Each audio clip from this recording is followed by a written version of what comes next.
شب معراج اور اس کی عبادات۔ اللہ تعالیٰ نے سورہ بقرہ کے آخر میں دی گئی دعائیں مانگنے کی تلقین فرمائی ہے۔ 27ویں رجب کا روزہ رکھنے والے کو 60 مہینوں کے روزوں کا ثواب ملے گا۔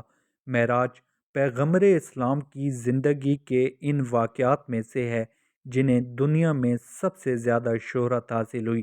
عام روایت کے مطابق یہ واقعہ ہجرت سے تقریباً 1 سال پہلے 27 رجب کی رات کو پیش آیا۔ اس کا ذکر قرآن پاک میں بھی ہے اور حدیث مبارکہ میں بھی۔ قرآن یہ بتاتا ہے کہ معراج کسی غرض کے لیے ہوئی تھی اور خداوند تعالیٰ نے اپنے رسول مقبول صلی اللہ علیہ وآلہ وسلم کو بلا کر کیا ہدایات دی تھیں۔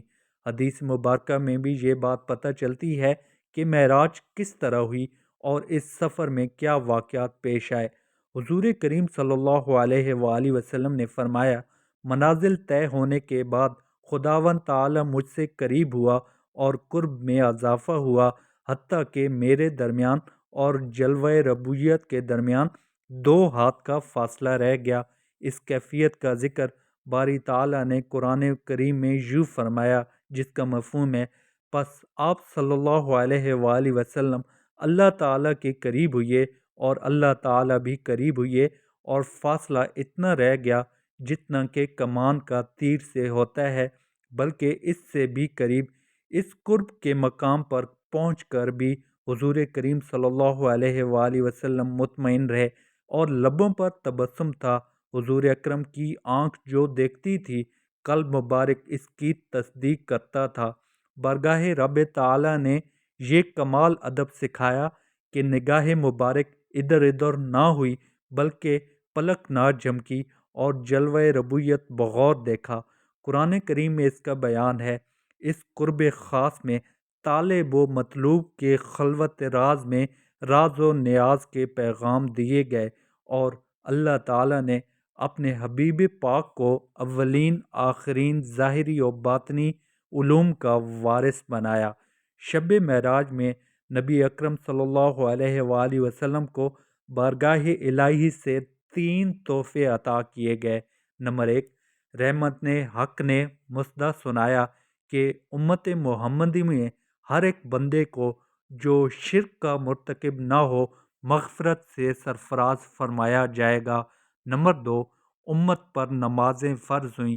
اللہ تعالیٰ نے اپنے حبیب پاک کی تسکین قلب کی خاطر مزید کرم نوازی فرمائی اور امت محمدی پر خاص رحمت کہ ان 5 نمازوں کی ادائیگی کا ثواب 50 نمازوں کے برابر فرمانے کا وعدہ فرمایا۔ اسی طرح مرضی الہی بھی پوری ہوئی اور مولا کریم نے اپنے محبوب کو بھی مطمئن فرمایا۔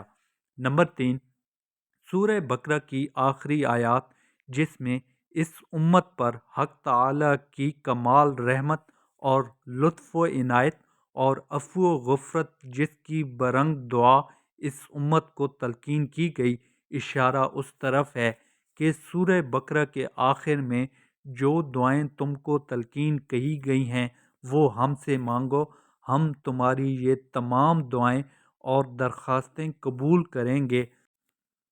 اگر تیرا ارادہ ہم کو اپنے درجۂ کرم سے ہمارے مطلوب عطا نہ کرنے کا نہ ہوتا تو ہم کو طلب اور استدعاء کی تعلیم بھی نہ دیتا۔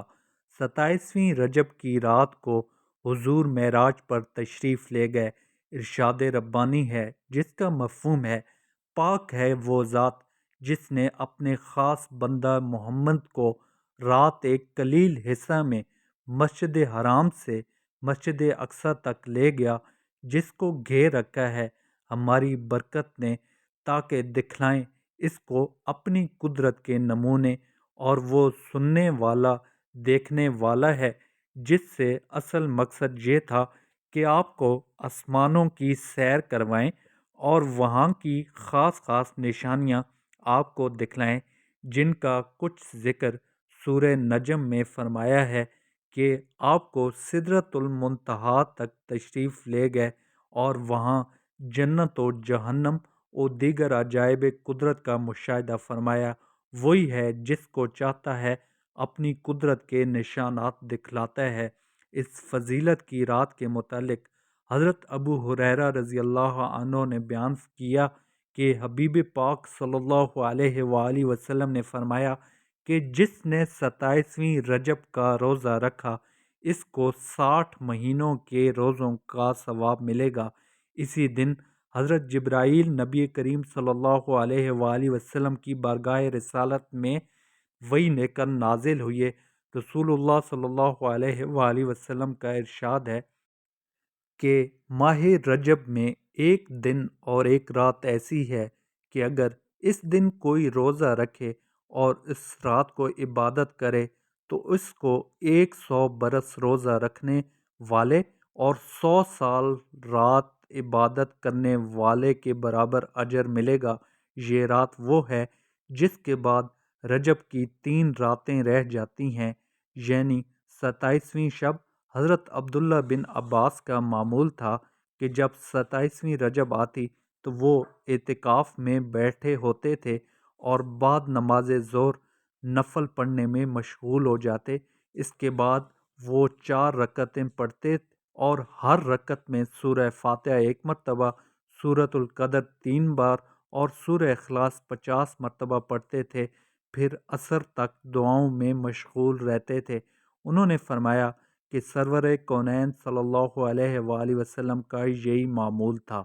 حضرت ابو ہریرہ سے روایت ہے کہ جو شخص رجب کی 27ویں کو 12 رکعت نفل کی نیت سے اس ترکیب میں پڑھے کہ سورہ فاتحہ کے بعد 3 مرتبہ انا انزلنا، سورہ قدر اور 12 دفعہ سورہ اخلاص قل هو اللہ احد، اور اس کے بعد یعنی نوافل سے فارغ ہو کر ایک بار درود شریف اور 3 مرتبہ سبوح القدس ربنا و رب الملائکۃ والروح ربنا اغفر، 100 بار درود شریف اور 100 بار استغفر اللہ ربی من کل ذنب و خطیئۃ و اتوب الیہ، ایک اور 100 بار تسبیح سبحان اللہ والحمد للہ ولا الہ الا اللہ واللہ اکبر ولا حول ولا قوت الا باللہ العلی العظیم پڑھے، اور